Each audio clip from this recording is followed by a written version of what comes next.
a werewolf romance audiobook written by Annabelle. Prologue. The fire was still burning when they dragged me out. Orange light licked the walls of the great hall. Shadows stretched long and cruel across the faces of people I had known my entire life. Faces I had trusted. Faces that now looked through me like I was already gone. I remember the cold most. It hit me the moment I crossed the threshold, that sharp, merciless bite of autumn air. Like the night itself knew what was happening. Like even the wind had turned against me. My name is Alara Stone. I was 22 years old. I had lived my whole life inside the Ironwood Pack borders. I had bled for this pack, trained for this pack, given every quiet piece of myself to this pack. And in the span of one single night, they took it all back. The accusation was simple. Theft, betrayal, conspiracy against the Alpha. 3 charges. 3 lies dressed up in just enough truth to be believable. I stood in the center of that hall with my hands shaking and my chin up, because I had done nothing wrong, because I was certain someone would speak for me. I looked across the crowd for one familiar face that wasn't twisted with disgust. I found none. Not even him. Cale Donovan. My Alpha. The man whose hands I had touched just 3 nights before. The man who had looked at me like I was something rare. Something worth keeping. He stood at the head of the hall, broad-shouldered and stone-faced. His jaw was tight. His eyes were empty. That was the worst part. Not the anger. Not the hatred. The emptiness. Like he had already decided. Like whatever verdict had been reached in my absence was final, and my voice had no place in it. Alara Stone, the beta announced, his voice rolling through the hall like a funeral drum. By the authority of Alpha Cale Donovan, you are hereby stripped of pack rank, pack bond, and all rights and protections afforded to members of the Ironwood Pack. My wolf went still inside me. Not quiet. Still. Like she understood what was coming before I did. You are to leave these lands before dawn and never return. If you set foot inside Ironwood borders again. I didn't do it. My voice came out steadier than I expected. The room shifted. I looked directly at Cale. I didn't do it, I said again. You know me. You know me, Cale. Whatever they told you, whatever evidence they showed you, someone is lying. A breath passed. One single, suspended breath. And then Cale Donovan looked away. Just like that. Turned his face from mine like I was nothing more than a bothersome wind. The beta's guards closed in behind me. I didn't fight them. I walked out of that hall on my own 2 feet, with my back straight and my eyes dry. Because I had learned a long time ago that crying in front of people who've already made up their minds about you is nothing but giving them a performance. I saved my tears for the dark. I cried in the woods for exactly 11 minutes. Then I got up and I walked. I walked until Ironwood territory was far enough behind me that I couldn't feel the ghost of the pack bond anymore. I walked until the ache in my chest became something I could breathe around instead of something that swallowed me whole. I walked until the first pale light of dawn crept over the horizon. And that's when I felt it. Something quiet. Something small. Something that stopped me completely in the middle of an empty road, with pine needles underfoot and frost on my eyelashes. A flicker. Just the faintest flicker of presence. Inside me. I pressed one hand flat against my stomach. My wolf, who had been silent and broken since the bond's severing, lifted her head. She didn't growl. She didn't mourn. She made a sound I had never heard from her before. Soft. Protective. Ancient. And I understood then, standing alone on that frozen road with nothing behind me and nothing ahead, that I was not as alone as I thought. Chapter 1. Let me tell you what it feels like when a pack bond is severed. People who've never experienced it will describe it as pain. That's not quite right. Pain has a location. Pain has a source you can point to and say, there, right there. That's where it hurts. A severed pack bond is different. It's an absence, a removal. Like waking up one morning to find that an entire room of your house is simply gone. Not destroyed. Gone. Like it was never there. And you keep walking toward it by muscle memory. Keep expecting the door to be there. And every single time, you walk into a wall. That's what it felt like for the first 3 days. I found a bus station at the edge of the nearest human town. A sleepy, half-lit place that smelled like diesel and stale coffee. I sat on a plastic bench for 40 minutes trying to remember how to think in straight lines. $12 and a crumpled bus ticket later, I was moving. Away. Just away. I had no plan. No destination. No one to call. My mother had died when I was 9. My father had left the pack before I was born. I had grown up in Ironwood like most pack orphans do, fed, sheltered, tolerated.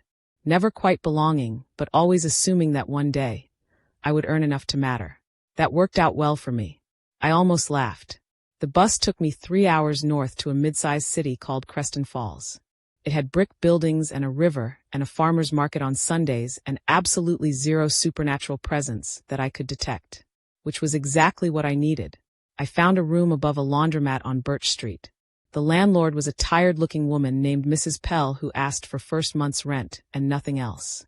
I had just enough cash scraped together to cover it. I sat on the edge of that small, water-stained mattress in my small, water-stained room, and I tried to feel something. Anger would have been useful. Grief would have been honest. What I felt instead was hollow. I spent the first week running on autopilot. Found a waitressing job at a diner called the Blue Fork 2 blocks away. Bought a coat from a thrift store. Ate soup from cans. Slept in short, restless bursts and woke up reaching for a pack bond that no longer existed. At the end of that first week, I missed my period. I told myself it was stress. Of course it's stress. Your entire life just collapsed. I told myself that again at the end of week 2. By week 3, I was sitting on the cold tile floor of my bathroom with a drugstore test balanced on the edge of the sink and my heart somewhere up in my throat. I already knew. My wolf already knew. I think some part of me had known since that frozen road at dawn. Since that small, impossible flicker I had felt somewhere just below my ribs. The test confirmed it. 2 lines. I stared at those 2 lines for a very long time. Here is what I did not do. I did not cry. I did not panic. I did not immediately think about Cale Donovan. I thought about myself. About the baby. About the bizarre, terrifying mathematics of this moment. No pack, no bond, no money, no family. One job waitressing at a diner that paid slightly above minimum wage. And I thought, okay, I can do this.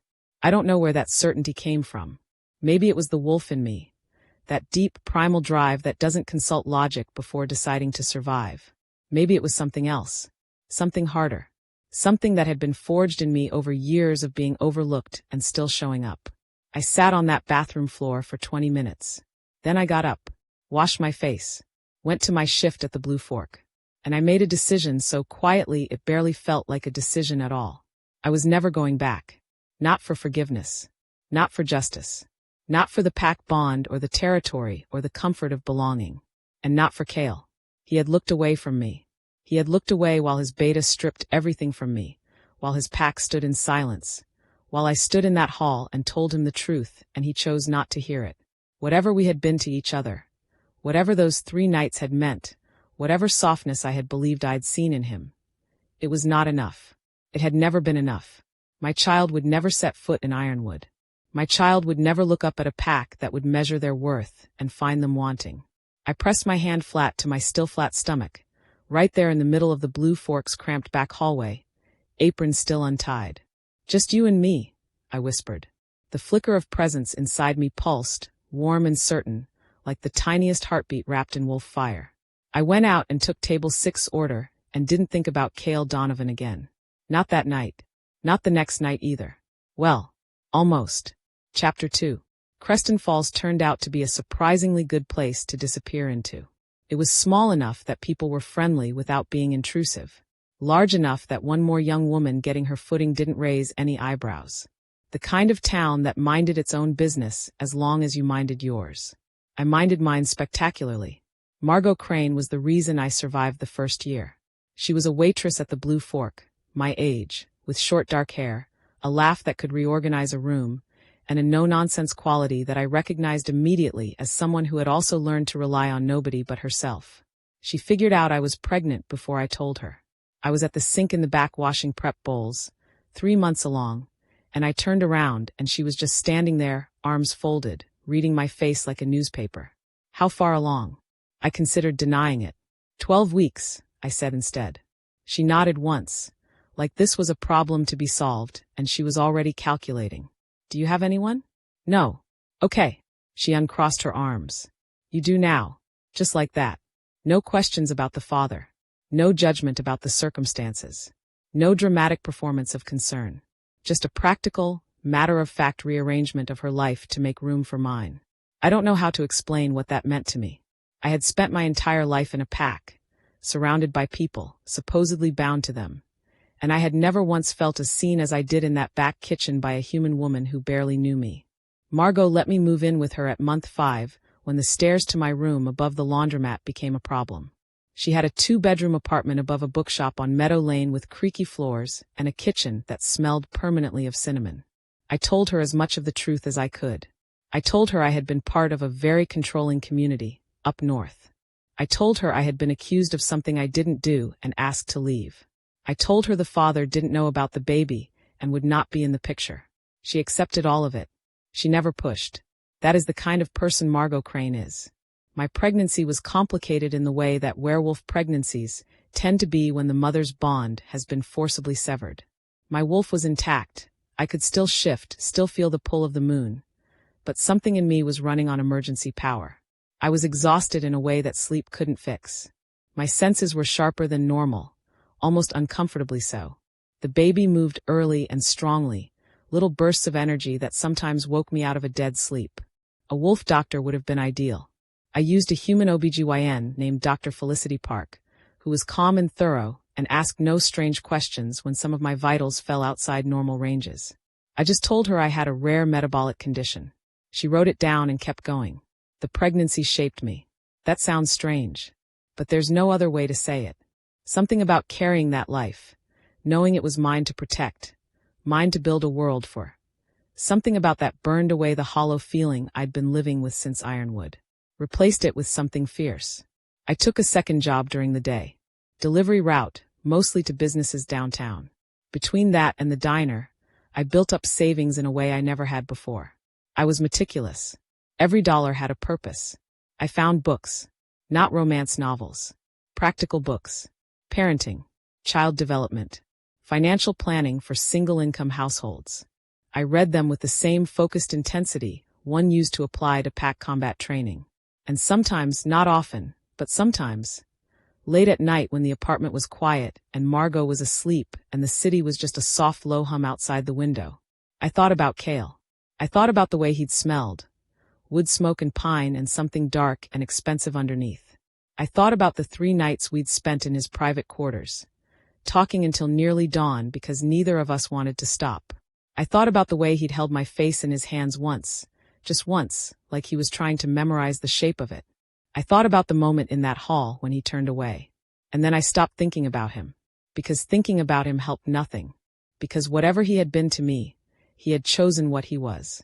On the night of the spring equinox, 4.5 months after Ironwood, 3 months after arriving in Creston Falls, I sat in Margot's spare room with both hands on my rounded belly, and I allowed myself 1 single minute of grief. 1 minute to mourn the pack I'd lost. The belonging I'd never really had. The version of my life I had imagined before it burned. 60 seconds. Then I put it away. Packed it up neatly and set it somewhere deep and dark and undisturbing. And I got on with the business of living. My son was born on a Thursday in early autumn. 7 pounds 4 ounces. A shock of dark hair. Eyes that couldn't decide between gray and green. He opened them almost immediately and looked at me with that unsettling newborn focus, like he was trying to determine whether I was worthy of the task. I laughed. It came out half sob, half relief, 100% genuine. "Hi," I whispered. "I'm your mom." He made a small, indignant sound. I held him tighter. I named him Rowan. Rowan Stone. Not Donovan. Stone. My name. My anchor. He was mine. Only mine. And I had never in my life been so terrifyingly, overwhelmingly certain of anything. Chapter 3. For years past. I say that like it was simple. It wasn't simple. It was hard and messy and exhausting and achingly, surprisingly beautiful all at once. But it passed. And somewhere in the passing, Creston Falls stopped feeling like a hiding place and started feeling like home. Rowan was 4 years old and fully, catastrophically himself. He had dark hair that curled at the ends no matter how often I brushed it. He had gray-green eyes that shifted depending on his mood. Lighter when he was curious, darker when he was plotting, which was often. He had his father's jaw and his father's intensity and absolutely none of his father's silence. Rowan had opinions. He had opinions about breakfast food and the color of his rain boots and the correct method of building a block tower and why, Mama, Did the park close at dusk when clearly that was the best time to be outside? He also had opinions about animals. Every animal. He would stop dead on a sidewalk to crouch down and commune with a pigeon. He approached stray cats with the solemnity of a diplomat. He once had a 20-minute staring contest with a squirrel outside the bookshop downstairs. He won. His wolf was already stirring in him. I could feel it. A low, warm frequency underneath the human exterior. A presence that would grow and eventually demand acknowledgement. I had time. Werewolf children don't shift until puberty, usually. But the instincts surface early. I could see it in the way he moved. The way he tracked sound. The way he sometimes lifted his chin and scented the air without knowing why. I told him small truths as he was ready for them. You're special. I told him when he was 3 and asked why he could hear the neighbor's conversation through 2 walls. Your body is really good at noticing things. Why? Because of what you are. What am I? Something wonderful, I said. I'll tell you more when you're bigger. He accepted that with the gravity of a philosopher. Okay, he said. Then, can we have waffles? Yes. With blueberries? Obviously.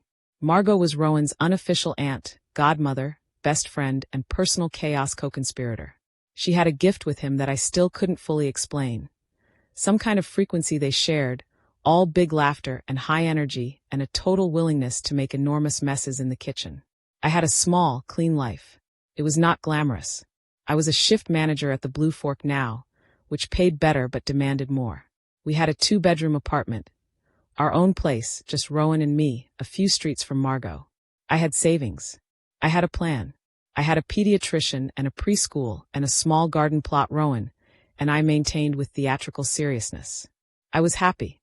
Not in a spectacular, burning way. In a steady, sustainable, real way. The way you're happy when you've built something from the ground up with your own hands, and it holds. I thought about Ironwood less and less. My wolf was healthy. I shifted on full moon nights in the woods outside the city, alone, running fast and far and free. Those nights were mine. Sacred. I did not think about the pack. I did not think about Diana Voss, the beta's daughter who had framed me, whose careful performance of wounded accusation had dismantled my life in a single evening. I had no proof, not then. Just the bone-certain knowledge of someone who had been set up by a master of social manipulation. I did not think about the pack bond. I did not think about Kale. Mostly.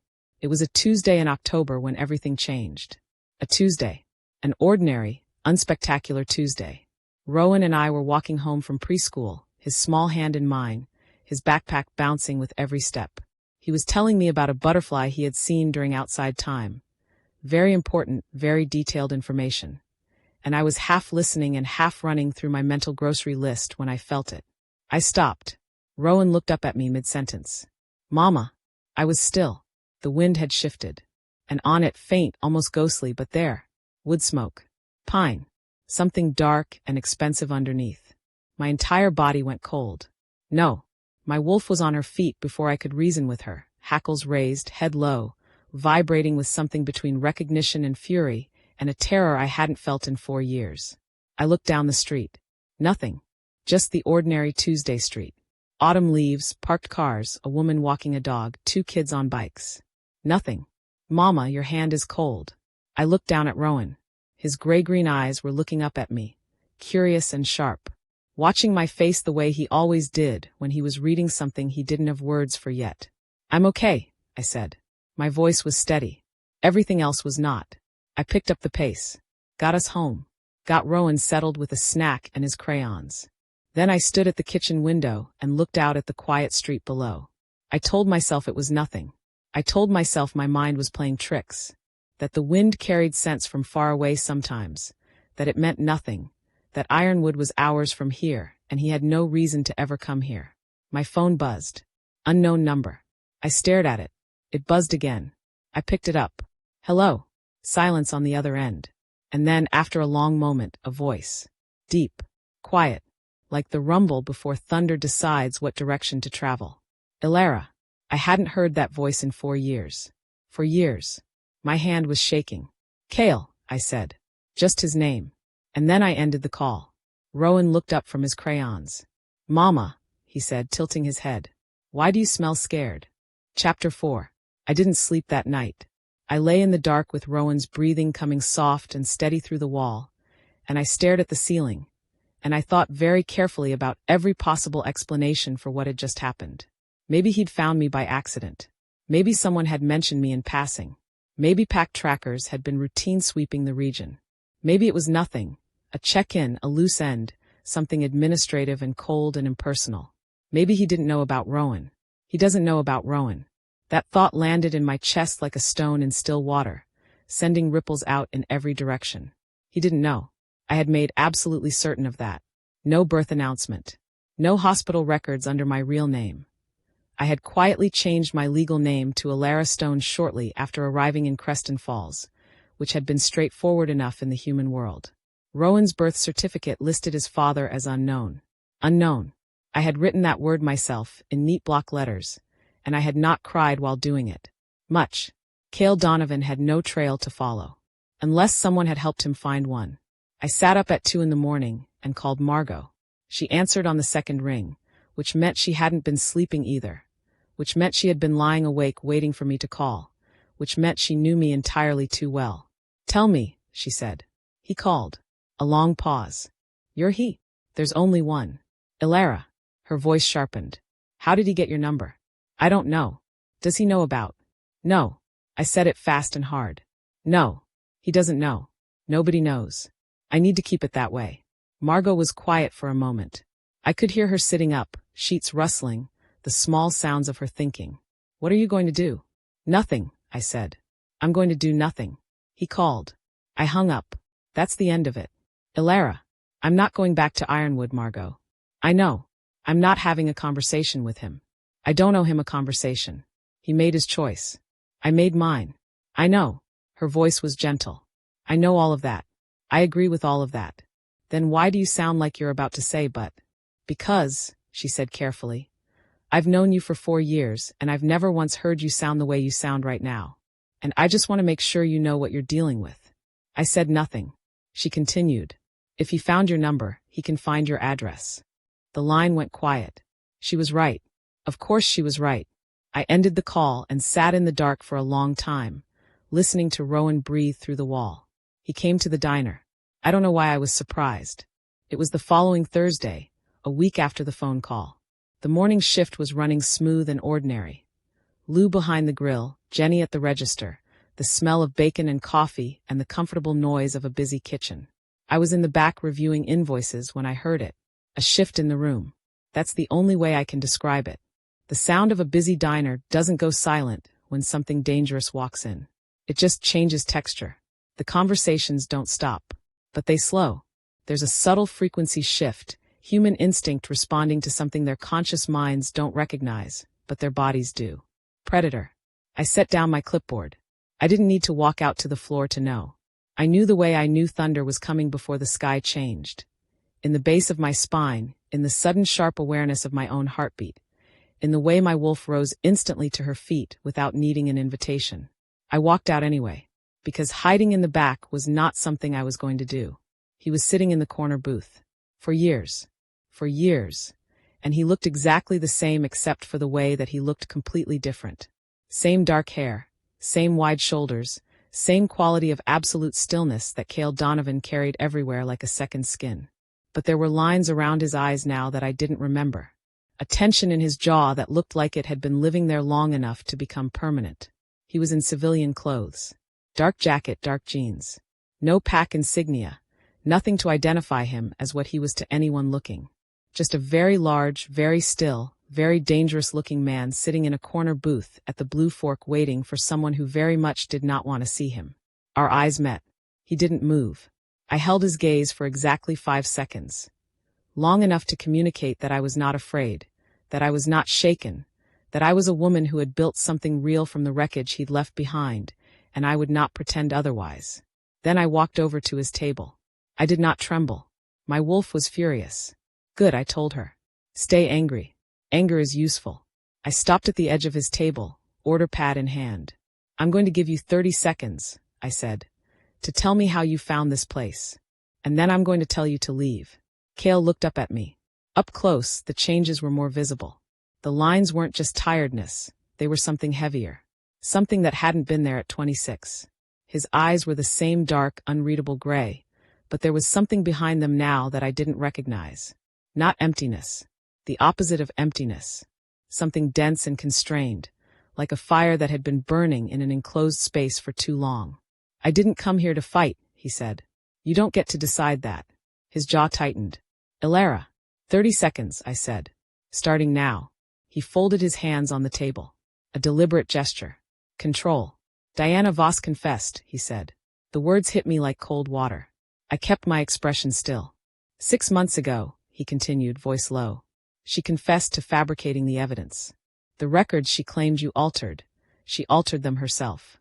The testimony. She coached 2 pack members to corroborate her story. My pen was pressing hard against the order pad. Why? I asked. She wanted a specific pack outcome. You were in the way of it. In the way of what? His eyes met mine. Of her becoming the alpha's mate. The room felt very far away for a moment. Of course. Of course that was it. How had I not seen it clearly enough at the time? Diana Voss, the beta's elegant, calculating daughter, who had always watched me with that particular quality of attention that looks like friendliness but isn't, who had placed herself carefully, deliberately in Cale's orbit, who had engineered a situation so perfectly that a man who had looked at me like I was something worth keeping had stood in a hall full of witnesses and looked away. She's no longer in the pack, Cale said. Her father has been removed from the beta position. The 2 pack members who testified have been formally censured. And you, I said, very quietly. And you, I repeated. What consequence did you face for banishing an innocent woman from her home? The silence that followed was dense enough to press against the skin. Cale said nothing. Nothing, I said for him. Because you're the alpha. And alphas don't face consequences for being wrong. I was wrong. His voice was low. I know I was wrong. Do you? I looked at him for a long moment. Then you've said what you came to say. You can go. Ilara. I'm at work, Cale. I took a step back. If you want something to eat, Jenny at the register can help you.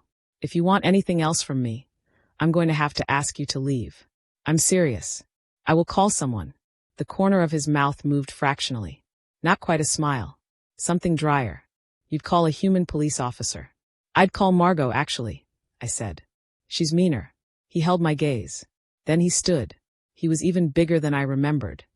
Or maybe the 4 years of distance had let me reshape him into something more manageable in my memory, something smaller, and now reality was correcting the distortion. I'm not here to take you back to Ironwood, he said. I just needed you to know the truth. I always knew the truth, I said. The problem was that you didn't. He nodded once. Slow, almost like it hurt. Then he walked to the door. He paused with his hand on the handle. You look well, he said, without turning around. I'm glad. He pushed through the door. I watched him walk past the window. Then I went back to my invoices. I sat down. My hands were shaking so hard the papers blurred. You look well. I'm glad. I pressed both palms flat on the desk and breathed. In through the nose. Out through the mouth. He doesn't know about Rowan. He's here for closure. That's all. He came, he said his piece, he left. It's done. I believed that.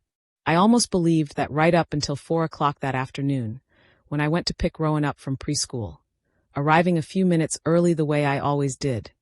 The way I liked to stand at the fence and watch him before he noticed me, cataloging the small extraordinary details of him existing so vigorously in the world. And I arrived to find Cale Donovan standing 40 feet away, on the opposite side of the street.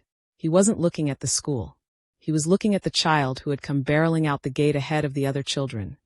Dark curls flying, gray-green eyes bright, carrying a paper butterfly and already talking at full volume about something deeply important. My son, running straight toward me. Cale had gone completely still. Not the controlled stillness I'd seen at the diner. Stricken stillness. The stillness of a man who has just been hit by something he didn't see coming and has not yet processed that he is bleeding. Rowan crashed into my legs. Mama, look, I made a butterfly. It has 7 colors. Miss Priya said butterflies don't have 7 colors, but I said maybe some do. That's beautiful, baby. My voice was completely normal. My eyes were on Cale. He was staring at Rowan. Not moving. Not breathing, it seemed like. Just staring. And I watched the calculation happen on his face. The dark hair, the jaw, the gray-green eyes that I knew he was recognizing because they were his own. and I watched the moment the math completed. He looked at me. The question in his eyes was enormous and silent and absolute. I held Rowan tighter. Cale's lips parted. I shook my head once. One small, clear, definitive movement. Not here. Not like this. He closed his mouth. I turned and walked in the opposite direction, Rowan's hand in mine, his voice flowing over me like water as he described the butterfly and its 7 colors, and why it was important. And every step of the way, I felt Cale Donovan's gaze burning into my back like a brand. He knew. He knew. The thing I had spent 4 years protecting had just unraveled in a matter of seconds on an ordinary Tuesday street. And I had no idea what came next. Chapter 5. I called Margot from the hallway outside our apartment, while Rowan was busy inside with his butterfly and his crayons, and his magnificent certainty that the world was a comprehensible and reasonable place. She answered before it had even fully rung. What happened? Not a question. An arrival. He was at the school, I said. He saw Rowan. Silence. Then, how much did he see? Enough. My voice was very controlled. He did the math, Margot. I watched him do it. He's not stupid. I stopped. Pressed my free hand against the wall. Steadied myself. He knows. Okay. Margot's voice shifted into its crisis management register. Low, focused, no panic. What do you need right now? I need to think. Then think. I'm here. I pressed my forehead to the cool plaster wall. Here were the facts as I knew them. Cale had come to Creston Falls to tell me about Diana's confession. That was the stated reason. Whether it was the only reason was something I couldn't determine. He had not followed me from the diner. Or if he had been discreet about it. He had simply found the school, which meant he had done more research than a simple apology required. He had seen Rowan. He had made the connection. He had not said anything. Not in front of Rowan. Not in that street. He had respected the one wordless boundary I'd drawn. But that conversation was coming. It was inevitable now, like weather. The only question was whether I let it happen on my terms or on his. I need to get ahead of this, I said. What does that look like? I need to talk to him before he decides to do something unilateral. Like what? Alara, what could he even? He's an alpha, Margot. I said it carefully. A powerful one. Ironwood isn't a small pack. If he decides that there's an heir he didn't know about, if he decides that has implications for pack succession, I don't know what that looks like legally in pack terms. I just know I don't want to find out by being surprised. Another silence. You're scared, she said. I'm being practical. Both, she said gently. You can be both. I exhaled. I'll call you when it's done, I said. I'll be awake. He was waiting on the street outside my building. Not pacing. Not lurking. Just standing on the pavement with his hands in his jacket pockets. Looking up at the building with an expression I couldn't categorize from the doorway. He heard me coming before he saw me. Of course he did. He turned. We looked at each other across 8 feet of October sidewalk. How long have you been standing here? I asked. About 2 hours. You could have knocked. I wasn't sure you'd open the door. That was honest, at least. Rowan is asleep, I said. I have maybe an hour before that changes. Come inside. I watched his expression shift, the smallest flicker at the name. Rowan. The sound of it seemed to do something to him. I filed that away. We sat at my kitchen table. I made tea because it gave my hands something to do, and because it created a pause, a transitional moment, a small, ordinary ritual to anchor an extraordinary conversation. Cale sat across from me and waited. The thing about Cale Donovan was that he had always been comfortable with silence. Not the cold, weapons-grade silence of someone withholding, but the genuine, patient stillness of someone who had learned that most things revealed themselves if you gave them enough room. I used to find that quality compelling. Right now, it irritated me immensely. Ask what you need to ask, I said. He looked at his hands on the table. Is he mine? For words. All the weight in the world. I let them sit for exactly 1 moment. Then, yes. Cale didn't make a sound. He didn't move, didn't react. Didn't do any of the things I had imagined in the late-night worry spirals of the past week when I'd run this conversation 50 different ways. He just sat with the confirmation like a man holding something enormous and fragile, very carefully deciding how to hold it properly. His name is Rowan, I said. Rowan Stone. Yes. A muscle moved in his jaw. Why Stone? Because that's my name. Your name is? My name is Stone, I said, without heat but without flex. It has been for 4 years. The name Ironwood gave me went back to Ironwood when they threw me out. He closed his eyes for a moment. How old is he? 4. He turned 4 in September. He looks like you, I said. I know. Cale opened his eyes. Why didn't you tell me? And there it was. The question that was going to require me to sit with anger I had packed up neatly and set aside, to unpack it here in this kitchen, in the presence of the man who had caused it. I found out I was pregnant 3 weeks after I was banished, I said. My voice was measured, like I was recounting someone else's history, like the distance helped. I was alone. I had nothing. I was starting completely over in a city where nobody knew my name. And you, I stopped, reorganized. You stood in that hall, Cale. You stood there and you let it happen. You didn't ask questions. You didn't hear my side. You just looked away. His jaw was tight. I know. So you tell me, I said. Why would I have called you? To tell you I was pregnant? So you could make another choice about my future without consulting me? So I could hand my child into the orbit of a pack that had just expelled me without evidence. Ilara. He is safe, I said. He is healthy and happy, and he is loved, and he is mine. And I built that from nothing on my own. And I will not apologize for the choices I made in the context of what you did. The kitchen was very quiet. I'm not asking you to apologize, Cale said. Then what are you asking? He looked at me. I don't know yet, he admitted. I walked into tonight knowing what I deserved to hear. I need a moment. A moment. As if 4 years weren't already a moment. But I looked at his face. At the lines that hadn't been there before. At the controlled way he was holding himself together. At something genuine in his eyes that I couldn't dismiss no matter how much easier it would have made things. And I gave him the moment. We sat in silence for a while. My kitchen clock ticked. The city made its quiet nighttime sounds outside the window. Tell me about him, Cale said. Quietly. Like he was asking for something he didn't feel entitled to. I looked at him. And for reasons I chose not to examine too closely. I did. I told him about Rowan's opinions and his complicated feelings about squirrels. About the 7-color butterfly he had made that very afternoon. About the way he scented the air without knowing why, and the warm frequency of his wolf already building in him. About waffles with blueberries and the garden, and the way he negotiated for 5 more minutes of anything with the focused strategy of a much older person. As I talked, something happened to Cale's face. The constrained, compressed thing behind his eyes began to change. Not soften exactly. Open. Like a window in a room that had been sealed for a long time. I stopped myself when I realized what I was doing. When I realized that I had been talking for 20 minutes, and his expression had done something to my carefully maintained distance that I did not appreciate. He doesn't know what he is yet, I said. Not fully. I'm working toward it. On my terms, at my pace. Cale nodded. What do you want from me? I asked. Genuinely. Not what you think I want to hear. What do you actually want from me? The silence stretched. To know him, Cale said. Simple. Devastating. To know him. I had prepared for demands. For pack politics. For alpha authority invoked and legal language and pressure I'd need to push back against. I had prepared for a version of this conversation that was hard and combative and required me to hold my ground with both hands. I had not prepared for 2 words that sounded like grief. That's not something I can answer tonight, I said. I know. I need to think.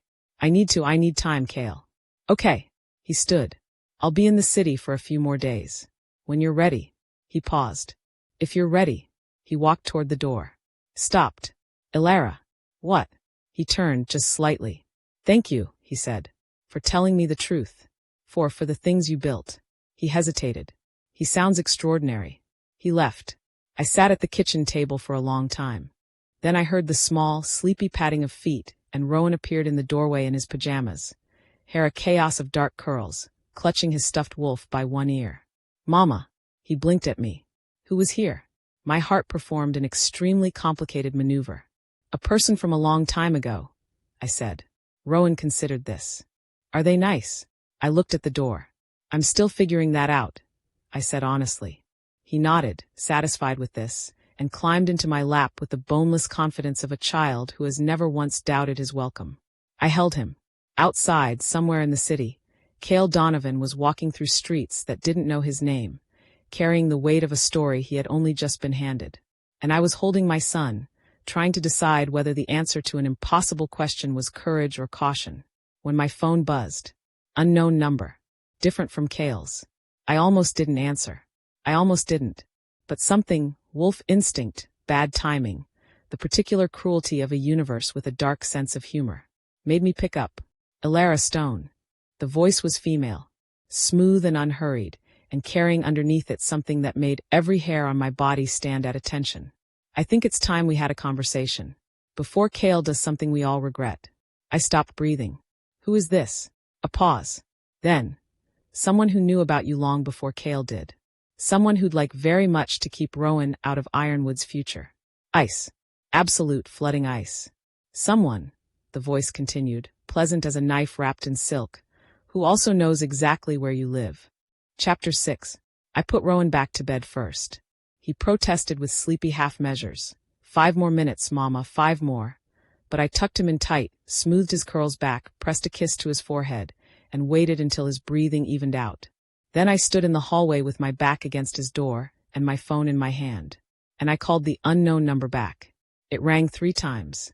Good, the woman said when she answered. You're not panicking. I like that. Who are you? Not a question this time. A demand. My name is Saren Voss. The name landed like a physical blow. Voss. Voss. Diana Voss's mother. The former Beta's wife. You have exactly one reason I don't hang up, I said. And that's because you said my son's name. Say it again, and I will find you before you find me. I believe that. And she sounded like she meant it. There was a quality in her voice that was almost admiring, almost wry. I'm not your enemy, Elara. I want you to understand that immediately. Your daughter framed me. Yes. No hesitation. No defensive maneuvering. She did. And it was a catastrophic mistake that cost my family everything. I'm not calling to defend her. I'm calling because the situation has become more complicated than Kale knows. The hairs on the back of my neck were standing up. What situation? Sit down, she said. This will take a minute. I'll stand. A pause. There are people in Ironwood who know Kale has been looking for you, Saren Voss said. Not everyone was pleased when Diana's crimes came to light. She had allies. People who benefited from her influence, who had placed their own futures in the architecture she was building. People who wanted her as Alpha's mate. People who needed her as Alpha's mate, she corrected.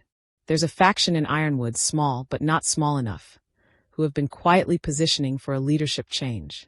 Kale has been difficult to move politically. He's a good Alpha, whatever else he is. Stable. Strong. His pack's loyalty runs deep. But an illegitimate heir changes the mathematics considerably. I felt the cold move through me in a slow, deliberate wave. Rowan is not illegitimate. By pack law, a child born to a banished mate with no formal bond in place is considered outside the succession line. Unless the Alpha publicly recognizes the child. She paused. If Kale recognizes Rowan, it creates a succession complication that these people have been waiting for. A child raised outside the pack. Unknown. Untested. It gives them grounds to challenge. Grounds to challenge what? Kale's fitness to lead. I pressed my free hand flat against the wall. They'll argue that a leader who didn't know he'd fathered an heir, who allowed his mate to be expelled through a conspiracy that went undetected for years, is compromised, Saren continued. That the child's existence is a pack security liability. They'll make it ugly. And if they can't remove Kale through politics, they'll go after Rowan, I said. The words came out of me like a stone dropping into water. Quiet. Absolute. Yes, Saren said. That's why you're calling. I lost my position in Ironwood because of what my daughter did, she said. And for the first time, the smooth, controlled voice cracked, just slightly. Just enough. I have no love for Kale Donovan. He removed my husband from his station. He cast my family out the same way your family was cast out. But I will not have a child hurt because of the ripples from my daughter's choices. Her voice steadied. I owe you that much. I was silent for a moment. Processing. How many people in this faction? A dozen, perhaps more. Led by a man named Corvin Drake. He was next in line for the Beta position before Kale passed him over. Does Kale know? I believe he suspects. Whether he knows the depth of it, I'm less certain. Why not call him? Why come to me? Because you, Saren said quietly, are the one with something to lose. The night felt very large around me. I thought about Rowan asleep in his room. his butterfly, his squirrels, his absolute, unclouded existence. I thought about Cale walking through the city carrying 2 words like grief. I thought about a faction of wolves I'd never met, running political calculations, drawing lines to a child they'd never seen. What do you want from me? I asked. I want you to be careful, Saren said. If Cale comes back to you, and he will, I think you know he will, whatever you decide about him, about the pack, about Rowan's future, just be careful. Make sure the choice is yours. Not his, not theirs. It has always been mine. Keep it that way. A pause. There's one more thing. Of course there is. Drake knows you're in Creston Falls. Someone in Ironwood gave him your location. Not Cale. Cale only recently found you, and he came alone. Someone else found you months ago and has been watching. The kitchen window. The street below. The unremarkable Tuesday street I had stared at when I'd felt that ghost of a scent. I had not been imagining things. For how long? I asked. 3 months, Saren said. Maybe more. I gripped the phone hard. Goodbye, Saren. Ilara. Thank you for the call. I kept my voice flat and even. Don't call again. I ended the call. I stood in my hallway for exactly 30 seconds. Then I did 3 things in rapid succession. First, I went to Rowan's room and stood in the doorway until I could see his chest rising and falling, and the stuffed wolf tucked into the crook of his arm, and every detail of him that confirmed alive, safe here. Second, I called Margot. Get your bag, I said the moment she answered. Pack for a week. Don't ask me why on the phone. Come here. Now. She was at my door in 11 minutes. Third, I sent a text. 1 text. To Cale's number. We need to talk. Tonight. Not about us, about Rowan. He may be in danger. How fast can you get back here? His reply came in under 30 seconds. I never left. I opened the door to find him standing in the street below. Still. Waiting. Like he had known before the text that I would need him. Or maybe like he hadn't been able to bring himself to go far. I looked down at him from the window. He looked up. For years of distance, and all of it irrelevant now. I buzzed him up. When he came through the door and saw Margot sitting on my couch with her bag, and her very human, very fierce expression assessing him like a threat level to be determined, something flickered in his face. Who is this? He said. The person who held your son the night he was born, Margot said evenly. Cale went completely still. Something moved across his face that I couldn't name, and didn't want to name, because naming it would require me to feel something about it. I told him about Saren's call. All of it. I watched his jaw tighten incrementally with each piece. The faction. Corvin Drake. The surveillance. 3 months, he said when I finished. At minimum. Drake. He said the name like something he was tasting for poison. I suspected him.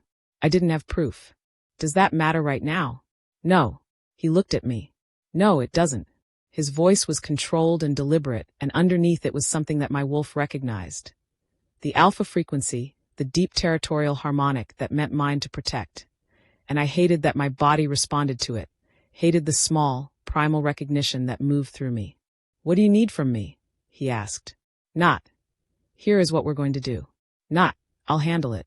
What do you need from me? I had spent 4 years imagining how this conversation might go. I had imagined anger. I had imagined demands. I had imagined the particular quality of entitled authority that powerful people, where when they believe their resources outrank your autonomy. I had not imagined this. This careful, deliberate restraint.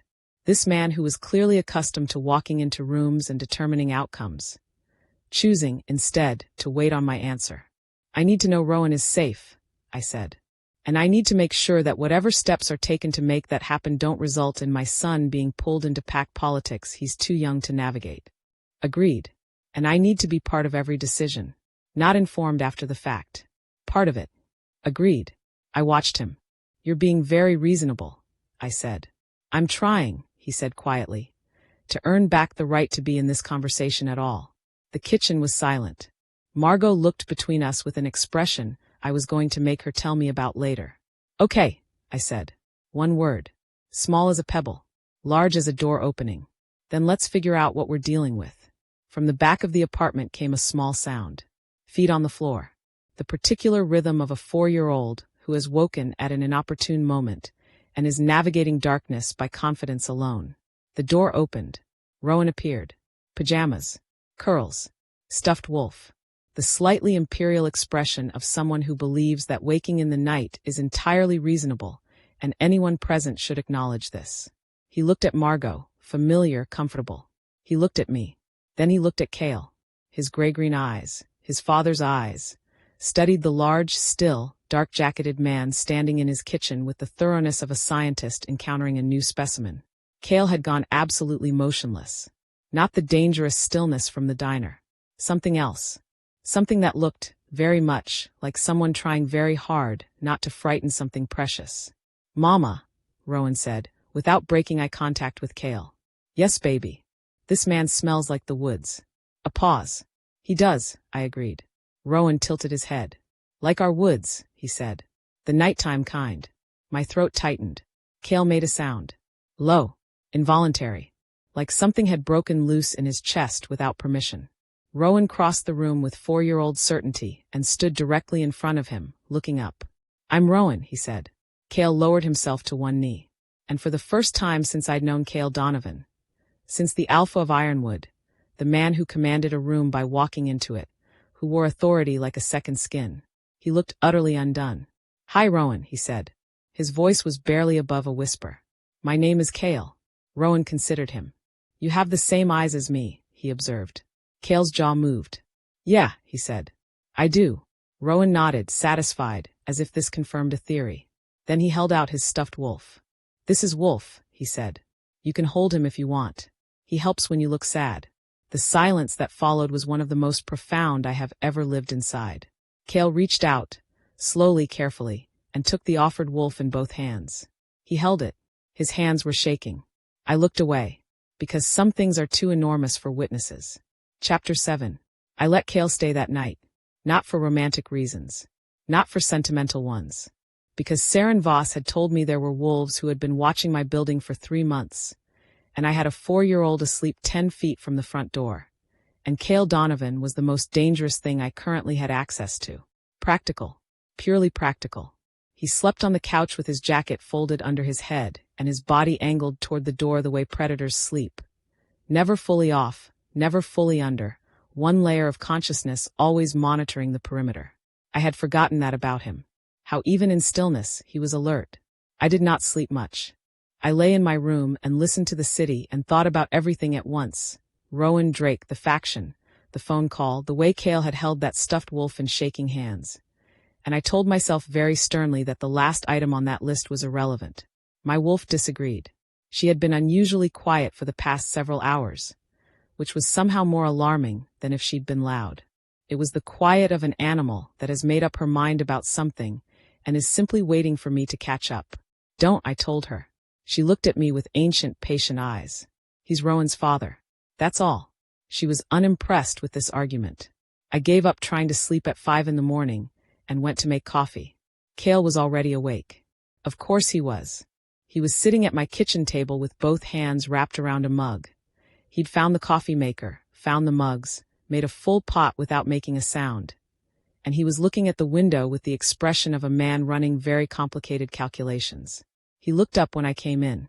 "Couldn't sleep," I said. "Not a question." "No." I poured myself a mug and sat across from him. Outside, the city was beginning its slow, gray-pink transition into morning. The bookshop below was still dark. A single car moved through the street. Somewhere a few blocks away, a bird had decided dawn was an appropriate time for opinions. "Tell me about Corvin Drake," I said. Cale wrapped his hands tighter around the mug. He was a contender for the beta position 4 years ago. Strong fighter, political mind, loyal on the surface. I chose Marcus Hale instead. Drake accepted it publicly. And privately? Privately, he began building alliances. Grievances, Cale corrected. That's his method.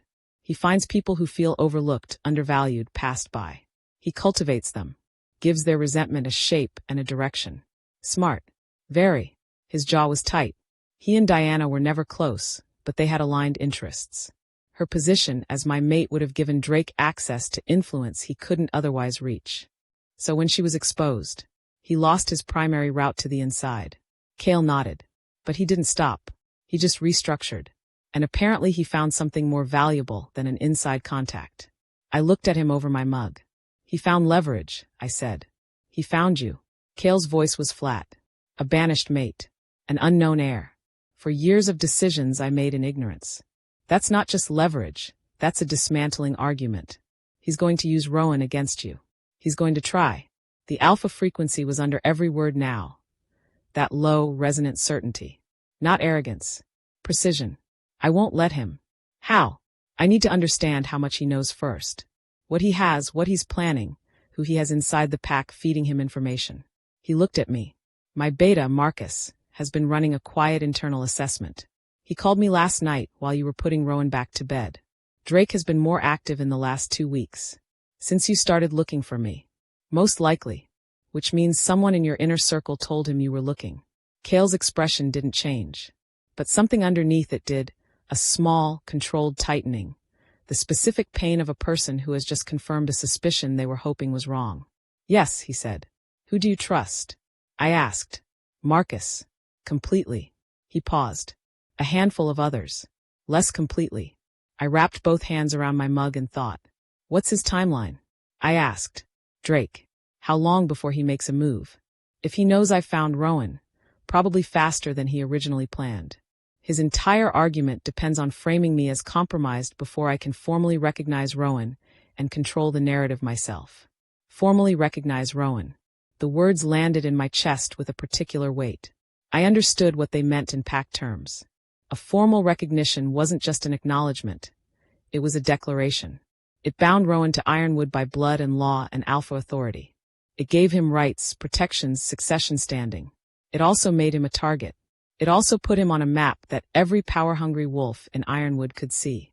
I haven't said yes to any of this, I said carefully. I haven't agreed to Ironwood, to Rowan being recognized, to any of it. I know. Kale met my eyes. I'm not asking you to. Then what are you asking? Right now. He exhaled. Right now I'm asking for 48 hours. Give me time to get Marcus here. To understand what Drake has and how far he's moved. Then we make decisions from a position of information instead of reacting. I finished. He nodded. I looked at him. Here is the thing about Kale Donovan that I had tried very hard to forget. He was not stupid. He was not reckless. He was not a man who threw his weight around for the satisfaction of it, who mistook volume for authority or aggression for strength. What had made him dangerous, and what had made him, briefly, something I had allowed myself to hope about, was the quality of his thinking. Slow, careful, thorough. He saw around corners. It had just not been enough, for years ago, to see around Diana Voss. 48 hours, I said. And you check in with me every step. Nothing happens without my knowledge. Nothing happens without your approval, he amended. I looked at him for a long moment. Then I heard the small thunder of feet from the hallway, and Rowan appeared in the kitchen doorway in yesterday's pajamas, hair architectural with sleep, clutching Wolf with one fist and pointing at Kale with the other. You're still here, Rowan announced. Kale looked at him. Something moved across his face, that open, unguarded thing I was trying not to name. I am, he said. Rowan processed this. Good, he said, with the absolute conviction of someone who has never needed to explain his conclusions. I want waffles. Can you make waffles? Kale blinked. He looked at me. I shrugged, because this was now entirely his problem, and I was mildly interested in watching him solve it. He looked back at Rowan. I've never made waffles, he said. Rowan looked unimpressed. Mama will show you. It's not hard. The secret is vanilla. He said vanilla with the gravity of someone delivering classified information. Kale turned to look at me again. And despite everything, despite the faction and the threat and the 48 hours and the 4 years of distance I had carefully maintained, I almost smiled. Come on then, I said, pushing back my chair. I'll show you. The 3 of us made waffles. I am not going to pretend that was a simple thing. Rowan talked continuously, an unbroken stream of commentary on the correct waffle technique, the importance of blueberries, the hierarchy of breakfast foods, and why Wolf needed to sit on the counter to supervise. Kale followed instructions with the focused seriousness of a man treating waffle construction as a military operation, which Rowan found extremely satisfying. They stood at the counter side by side. Small boy and large man. Dark curls and dark hair. Gray-green eyes, both trained on the waffle iron with the same specific intensity. I stood at the coffee maker and watched and felt something enormous and quiet move through me. something I had no clean word for, something that existed in the overlap between grief and wonder, and a complicated, reluctant thing I refused to call hope. Stop it, I told myself. One situation at a time. But my wolf had her chin resting on her paws and was watching the same scene with soft, certain eyes. And she was not interested in my practicality. Margot met Kale properly after breakfast. She had slept in my room, a familiar arrangement from previous crises, of which my life apparently had many. And she emerged at 8 with her hair in a bun, and her eyes sharp, and her entire body language radiating the specific energy of a woman who has decided to form an opinion and needs only facts to complete the process. She assessed Kale over the breakfast table, while Rowan described his preschool's current study unit on seasons. Kale answered Rowan's tangential questions patiently. Margot watched. I watched Margot watch. Eventually, Rowan migrated to the living room with crayons, and we had a moment of relative quiet. Margot, I said, this is Kale. I know who he is, she said. Kale looked at her. I've heard a lot about you, he said. I've heard a lot about you too, she said pleasantly. None of it good. A beat. Fair, Kale said. Margot picked up her coffee. Elara trusts you enough to have you in her kitchen. That's not nothing. She's very particular about her kitchen. She's very particular about most things, he said. I looked at him. I meant it as a compliment, he said. Margot studied him for a long moment. You hurt her, she said. Plainly. No theater, no build-up. Just the fact, placed on the table between them. Kale's jaw moved. I know. Not just hurt. You dismantled her.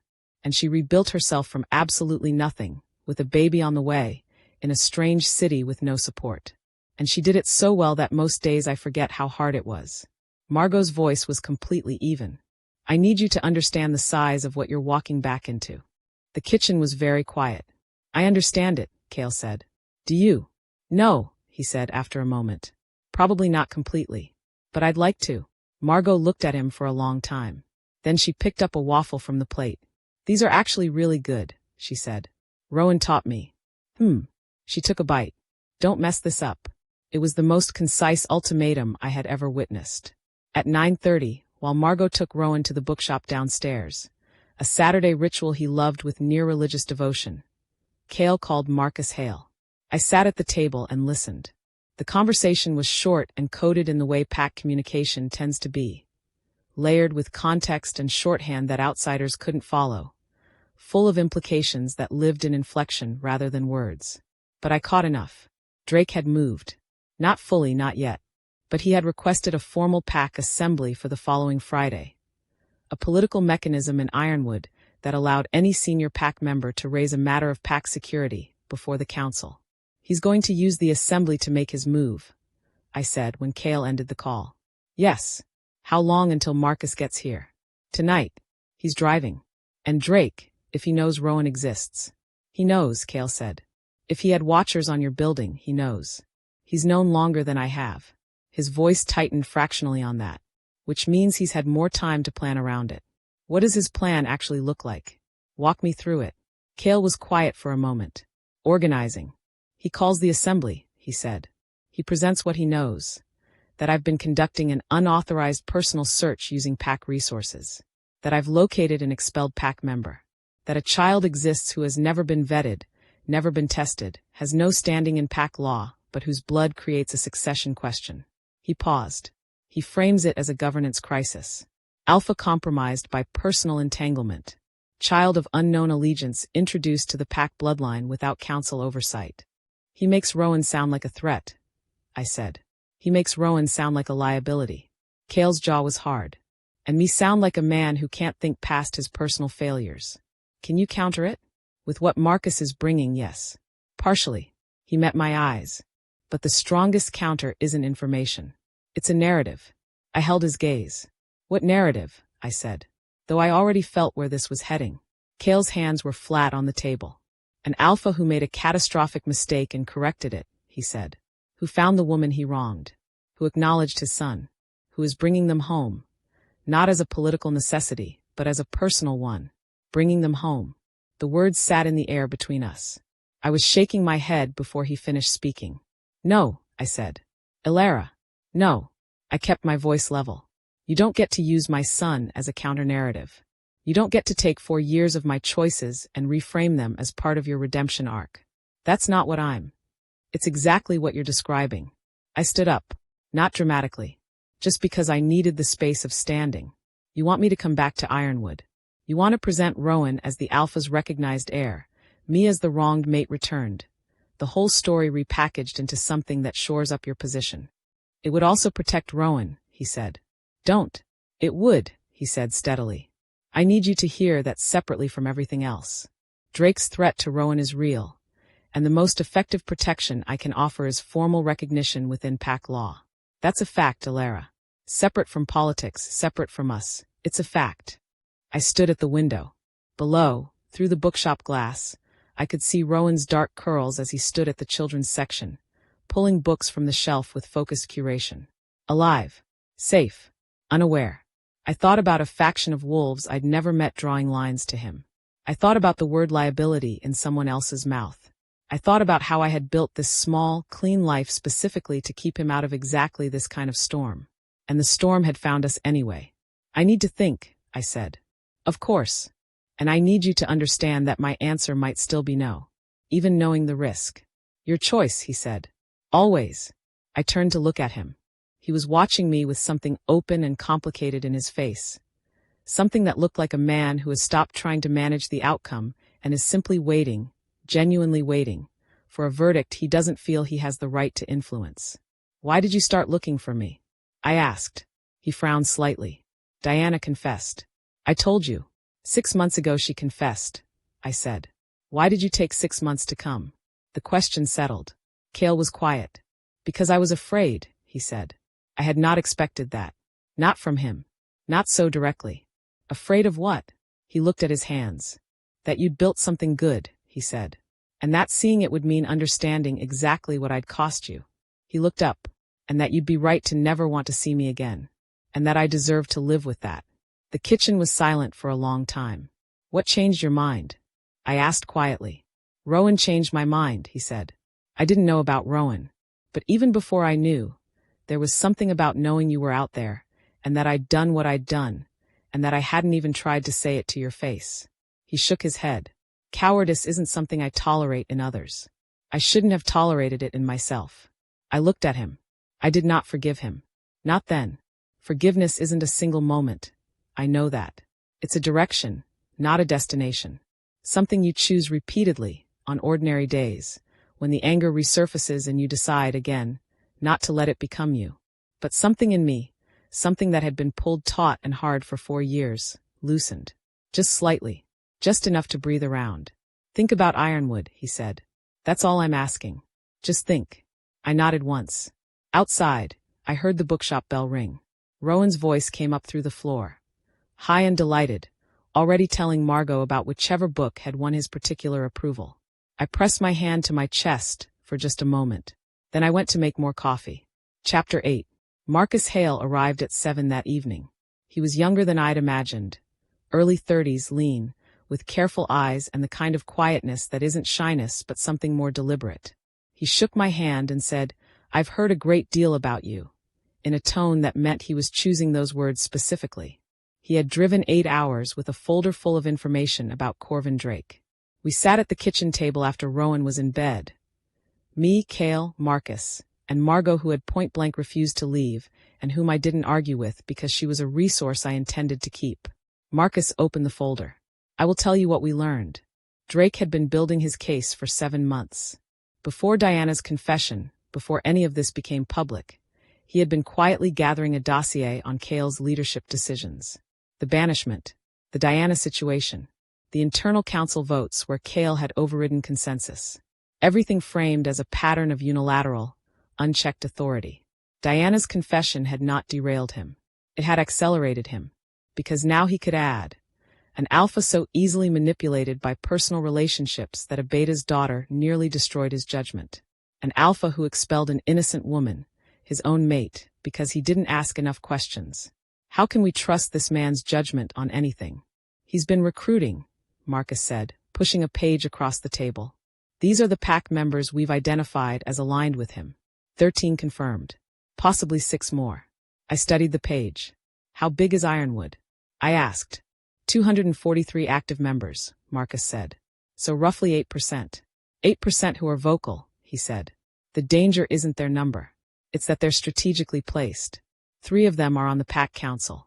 Can he actually win a removal vote? Cale asked. With 3 council members, he can force a formal hearing. He doesn't need a majority for that. And once there's a formal hearing, Marcus stopped. It becomes a spectacle, Cale finished. The pack gets anxious. Anxious packs look for certainty. Drake provides a narrative of certainty, even if the narrative is wrong. Marcus's jaw was tight. He's good at this. He's been doing it quietly for years. We underestimated him. I underestimated him, Cale said. We did, Marcus said, with the loyalty of a man who refuses to let his alpha carry something alone. I had been listening carefully. Now I spoke. What's his pressure point? I asked. Both men looked at me. He has a plan, I said. A 7-month plan, which means it's detailed and it accounts for contingencies. But every plan has a fracture line, something it depends on being a certain way. If that thing changes, the plan falls apart. I looked at the page. What does Drake's plan depend on? Marcus considered. The narrative that Cale is isolated, he said slowly. That he's a man whose personal failures have left him alone. No mate, no heir, no stable future for the pack. Drake positions himself as the corrective. Stability. Clear succession. Pack-first values. So if Cale isn't isolated, Drake's whole framing dissolves. Marcus straightened. A recognized heir, an acknowledged mate. Even if the circumstances are complicated, it completely changes the story. Drake becomes a man trying to undermine a leader who has righted his wrongs. Instead of a man exposing a compromised alpha. They both looked at me. I had been waiting for this moment. I had seen it coming since the morning's conversation. I understand the logic, I said. I've understood it all day. And, Cale asked. And I am not a chess piece, I said. No, Cale said. You're not. If I go back to Ironwood, if I bring Rowan there, it cannot be as a political solution. It cannot be contingent on Drake or the Assembly or what it does for your narrative. I know. Because if it's contingent on politics, then the day the politics change, what are we? What is Rowan? Just another strategic arrangement. Yes. Cale was steady. You're right. So answer me something that has nothing to do with Drake. I held his gaze. Why do you want Rowan in Ironwood? Not the alpha. Not the political leader. You. The man who made waffles this morning and didn't know the secret was vanilla until a 4-year-old told him. The question hung in the air. Marcus was very still. Margot was very still. Cale looked at me for a long moment. Because I watched him for 45 seconds on a street outside his school, he said. And I understood that I had been missing something I didn't know existed. And the idea of spending another 4 years, another month, missing it. He stopped. His jaw moved. I'm not asking for anything I haven't forfeited the right to ask for. I know that. But you asked what I want.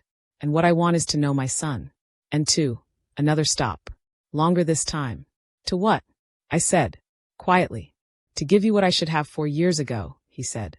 A choice made from strength, not from crisis. A place in Ironwood that isn't charity or tolerance but is, right. Correct. The way things should have been. I looked at him. I breathed. I'll think about it, I said. It was the second time I'd said those words. But this time, I meant them differently. This time, they weren't a refusal with a soft edge. They were a door. Slightly, carefully, terrifyingly open. Marcus updated us on the Assembly timeline. Friday. 6 days. Drake had filed the formal request through the council secretary that very afternoon, confirming that his surveillance had told him Cale was in Creston Falls, and that he was moving fast to call the hearing before Cale could return and stabilize. Can the Assembly be moved? Margot asked. Marcus looked at her with mild surprise. She had been mostly quiet through the briefing, but her eyes had been tracking everything. Delayed, possibly. Not cancelled. Then delay it, she said. Buy more time. Requesting a delay plays into Drake's narrative, Cale said. An alpha stalling accountability. An alpha who isn't stalling, who requests additional time to prepare a full accounting, is different from an alpha who's hiding, Margot said. Frame the delay as thoroughness. Transparency. Marcus looked at her again. Longer this time. She's right, he said to Cale. I know, Cale said. Margot picked up her coffee with an expression of elaborate non-smugness. We had outline of a plan by 10 o'clock.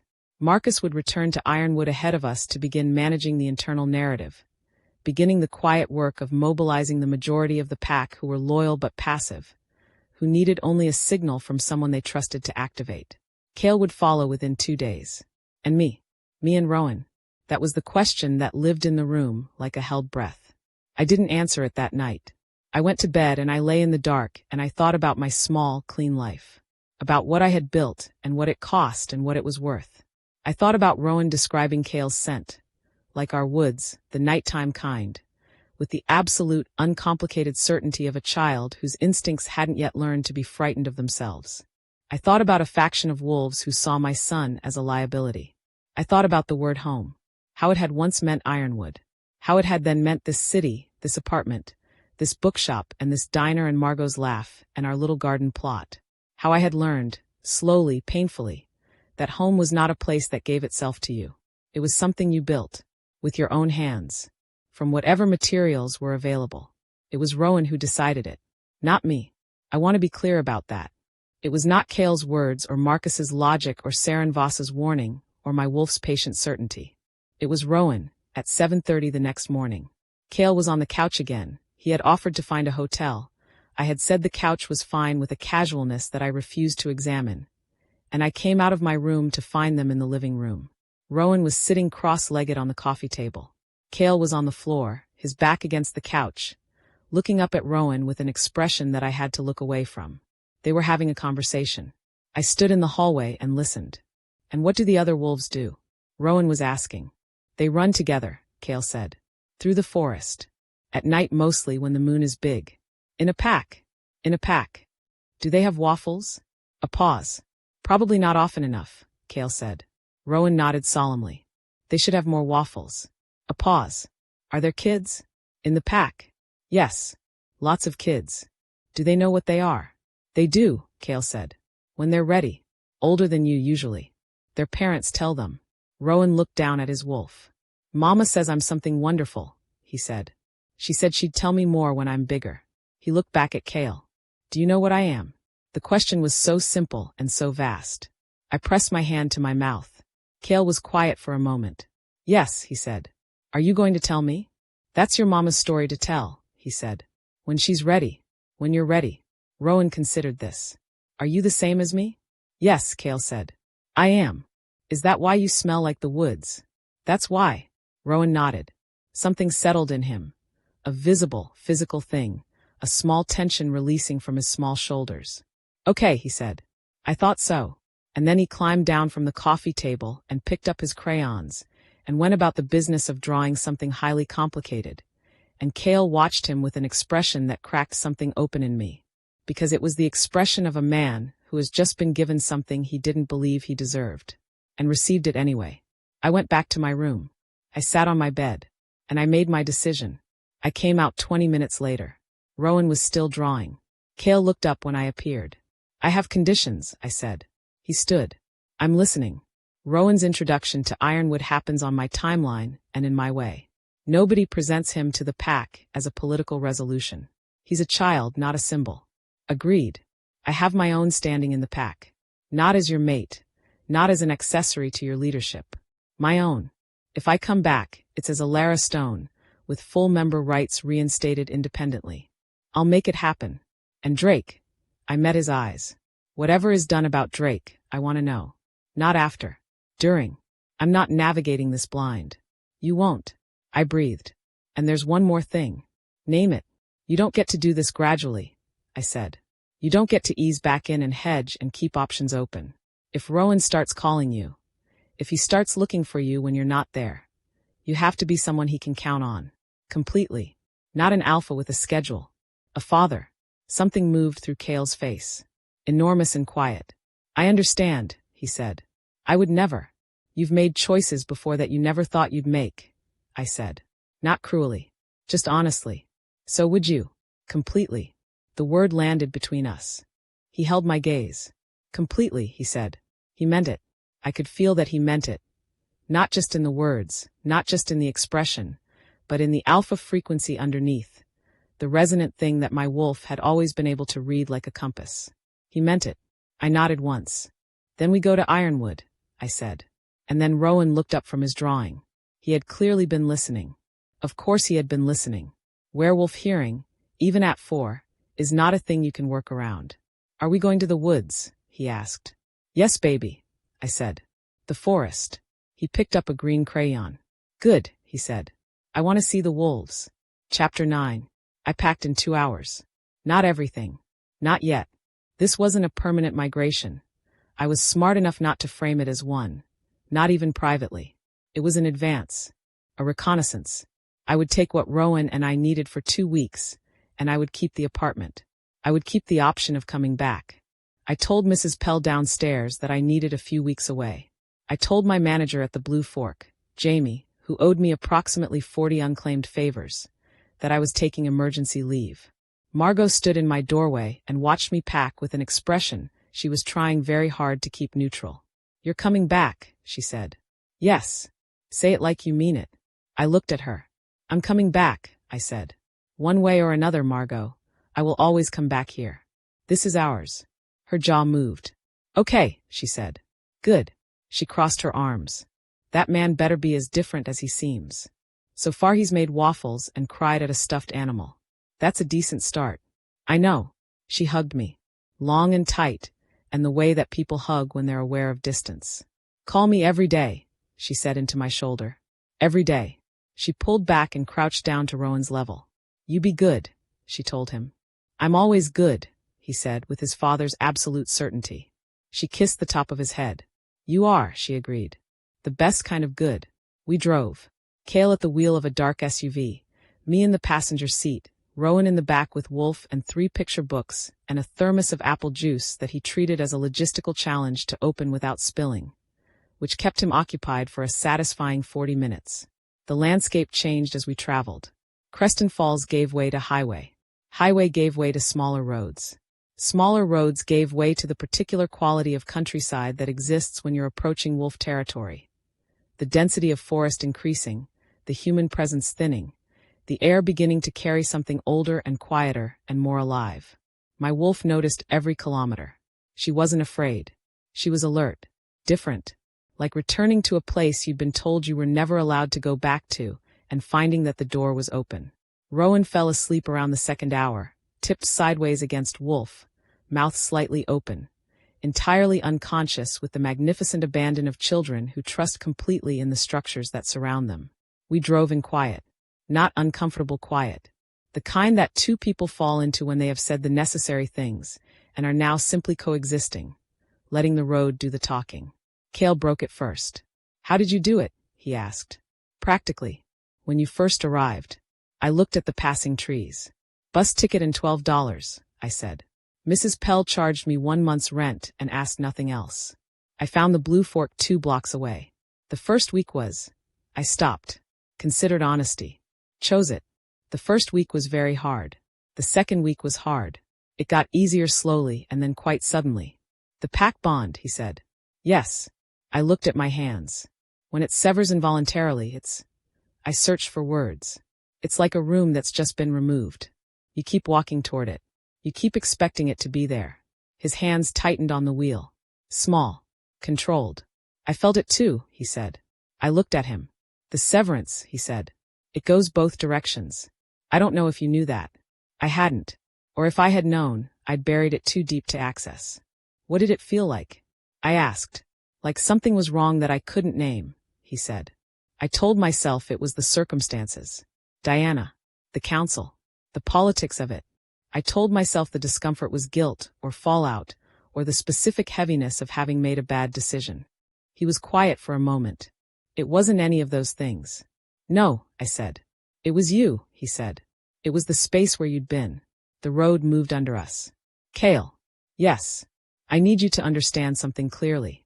What you just said, that means something to me. Not nothing. I want to be honest about that. I kept my voice even. And I also need you to know that meaning something and being enough are different things. What happened can't be undone by what you felt. I know. What happens next, with Rowan, with Ironwood, with whatever we are to each other. It has to be built from where we are right now. Not from what we were. Not from guilt or restitution. From what then? I looked at him. From choice, I said. Slow, deliberate, repeated choice. Made in ordinary moments, not in crisis. He nodded slowly. I can do that, he said. We'll see, I said. But something in me, something stubborn and reluctant and entirely my wolf's fault, believed him. We crossed into Ironwood territory at dusk. I felt it the moment it happened. The pack bond, the territory bond, the ancient territorial hum that werewolves feel when they cross into affiliated land, reached up through the earth like a sound that existed below sound. Something your body recognized before your mind did. I had expected it to feel threatening, like a closing, like a trap. It didn't. It felt like a breath, I thought. A deep breath after a long time of breathing shallow. My wolf lifted her head and breathed in.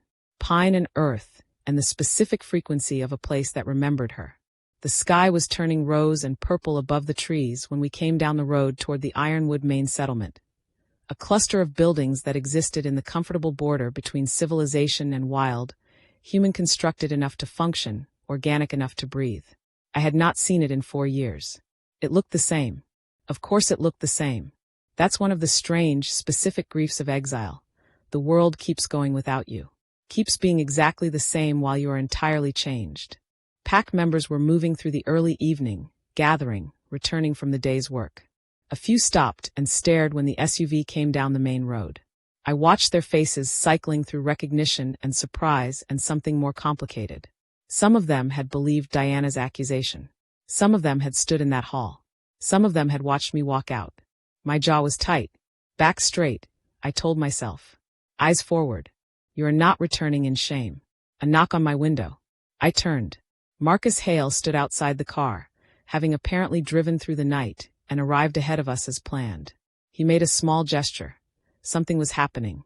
Cale was already out of the car. I stepped out. The air hit me, cool, pine-sharp, the specific ironwood smell of wood fires and growing things in pack. And something else. Someone else. Standing 20 feet away, in the central path between the buildings, with 11 people behind her and an expression of precise, controlled fury. Diana Voss. My entire body went still. She had been expelled from the pack. Cale had said it. No longer in the pack. Which meant she was standing on Ironwood territory illegally. Which meant she came back 3 hours ago, Marcus said quietly at my shoulder. Drake let her in through the eastern border. She's his opening move. I looked at her. She looked at me. For years of separation, and she looked exactly as I remembered. Elegant, controlled, beautiful in the way of things that are designed to be beautiful. Every element carefully arranged. But there was something different around her eyes. A brittleness. She had expected to win. And she hadn't. And now she was here, standing on territory she'd been expelled from, backed by a faction that needed her for the spectacle of this moment. And she was looking at me with an expression that was trying very hard to be contemptuous and landing, instead, on desperate. Then her eyes moved. To the car. To the window. Where Rowan had woken up and was pressing both hands to the glass, peering out at the commotion with wide, curious, gray-green eyes. Diana's breath caught. Audible, even from 20 feet away. She was doing the same math Cale had done. The dark hair, the jaw, the eyes. And unlike Cale, something happened to her face that wasn't wonder. It was calculation. Oh, I thought. That's the actual threat. Not Drake's assembly. Not the faction's politics. Her.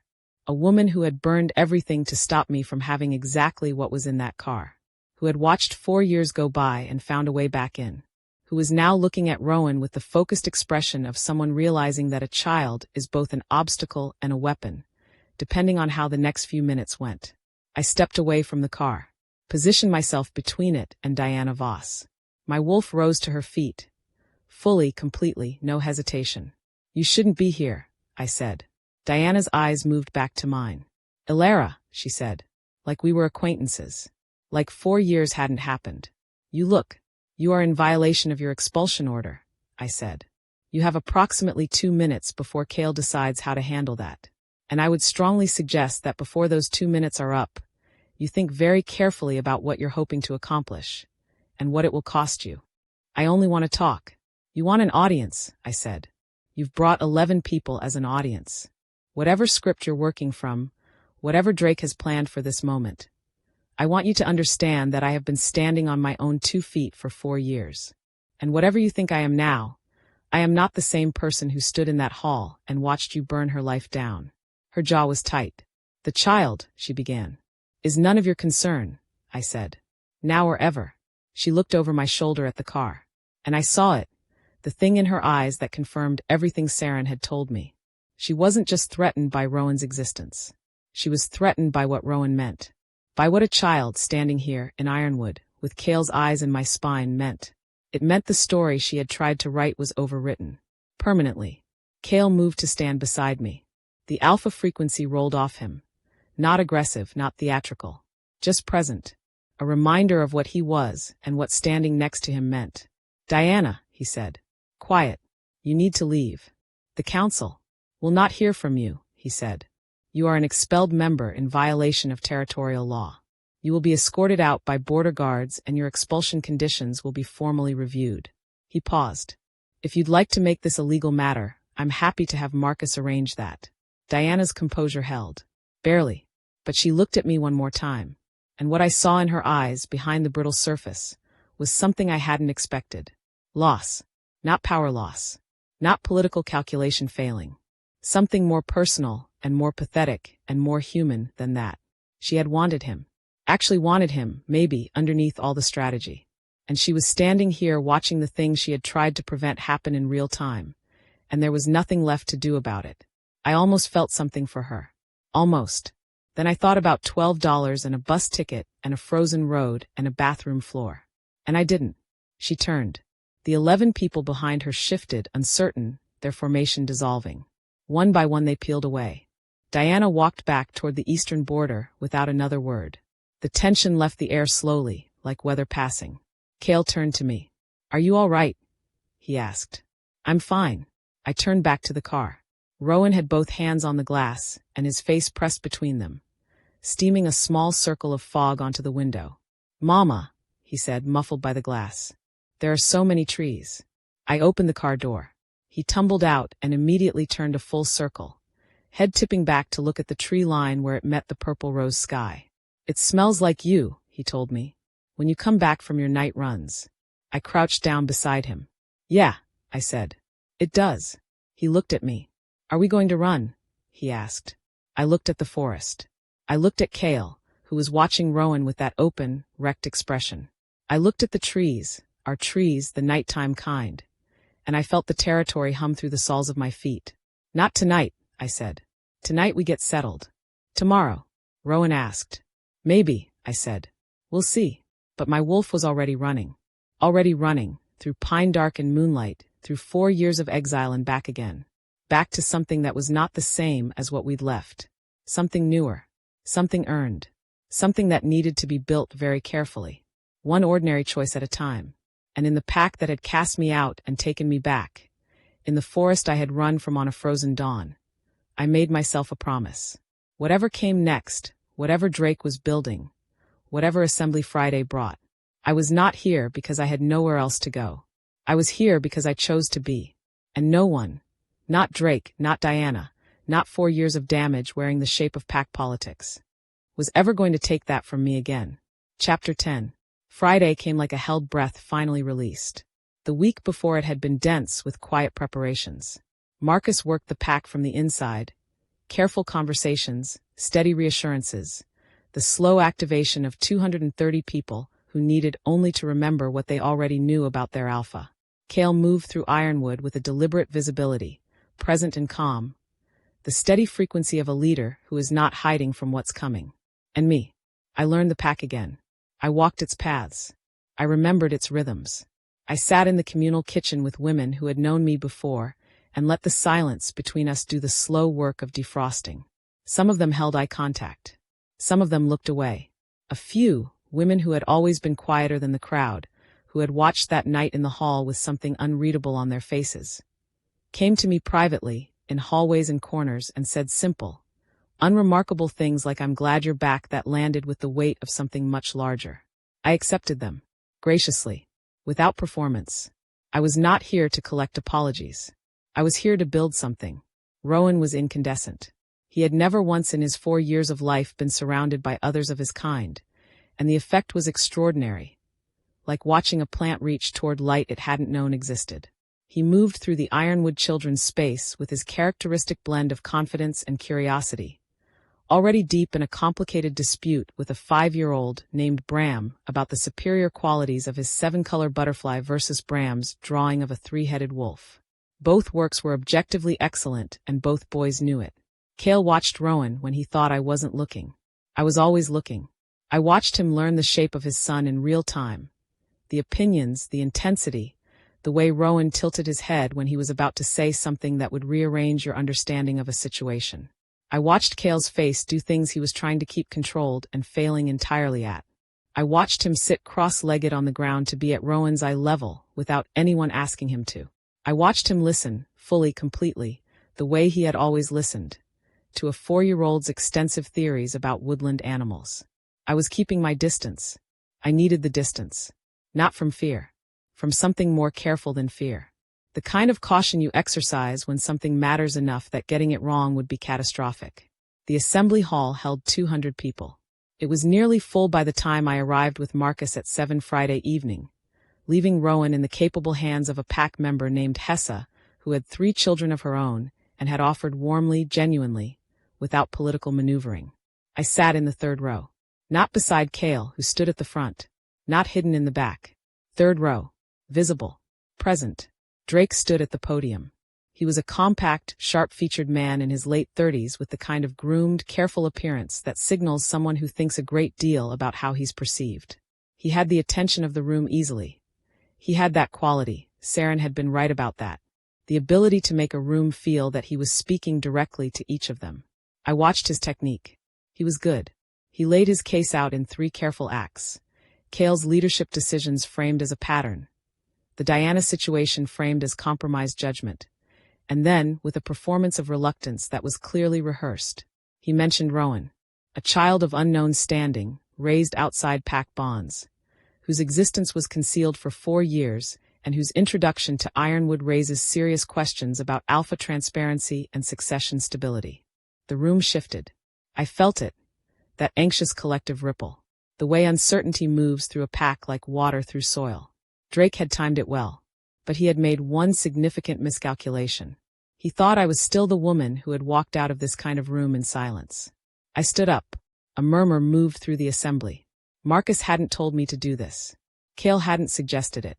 I had decided it at approximately 4 o'clock this afternoon, sitting in the communal kitchen with a coffee and a clear view of the forest. "I'd like to speak," I said. Drake's eyes found mine. Something moved in them, recalibration. "This assembly is for pack members. My membership rights were formally reinstated 4 days ago," I said. "By Alpha Authority. I have the documentation. Would you like me to read it out?" A long pause. "The floor is yours," said the council chair, an older woman named Renata who had always been scrupulously fair and who I was counting on to remain so. I walked to the center of the room. 200 pairs of eyes. I had stood in front of these eyes before. Last time, I had been being taken apart. This time I was telling a story. My story. My voice was even. My spine was straight. I told them the truth, all of it. The accusation. The evidence that had been fabricated. The night I walked out. The bus. The $12. The baby I discovered alone in a strange city with a severed pack bond, and nothing else. I told them about Rowan. Not as political ammunition. Not as succession strategy. I told them about him the way you tell people about someone you love, with the specific details that make a person real. The butterfly. The squirrels. The waffles and the vanilla. The stuffed wolf he named Wolf because he was 4 and absolute in his taxonomy. I told them about the choice I had made to come back. And why. I did not come back because I had no options, I said. I built options. I built a whole life. I came back because my son deserves to know what he is and where he comes from. Because the pack he is part of by blood should have the chance to be worthy of him. And he of it. I came back because choosing to face something that hurt you is different from being forced back to it. And I needed that difference to be clear. The room was very quiet. The question before this assembly is not whether Cale Donovan made mistakes. He did. He's the first to say so. The question is whether a man who has made mistakes and corrected them, slowly, imperfectly, but genuinely, is a compromised leader. Or whether that's just what a human leader looks like. I looked at Drake. And the question of my son's standing, Rowan Stone Donovan, is not a question this assembly needs to answer. It was answered the moment his father chose to find us. The moment he came, not with demands, but with honesty. I returned to my seat. The silence stretched. Then Renata spoke. The vote was called. Chapter 11. Drake lost. Not narrowly. He lost the way people lose when they have built an argument on a foundation of what they assumed about someone and discovered that the someone was not what they assumed. 174 votes against proceeding with the formal hearing. 21 abstentions. 12 votes for. 12. His faction, reduced to exactly its true size when stripped of the uncommitted who had been waiting to see which way the weight fell. He stood at the podium for a moment after Renata announced the tally. Then he gathered his papers and walked out of the hall. Not dramatically. Not with a speech. Just quietly, in the way of people who have overestimated their position and have nothing left to spend. The hall exhaled. The sound of 200 people releasing a collective tension. Individual conversations sparking. The particular warm noise of a community that has been anxious and is now something else. Marcus was at my shoulder. Clean, he said simply. Clean, I agreed. He won't stop entirely, Marcus said. Men like Drake don't stop. They restructure. I know. But tonight is a win, I said. I'll take it. He smiled. A rare thing I was learning. You were extraordinary in there, he said. I was honest, I said. It's easier than it sounds when you've been living with the truth for 4 years. He moved away to manage the aftermath.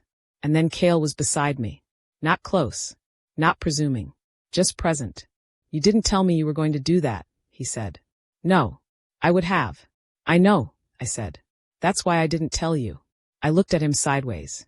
It needed to be mine. Not orchestrated. Not part of a plan. Mine. He was quiet. Was it? He asked. Was it what? Yours. His voice was quiet.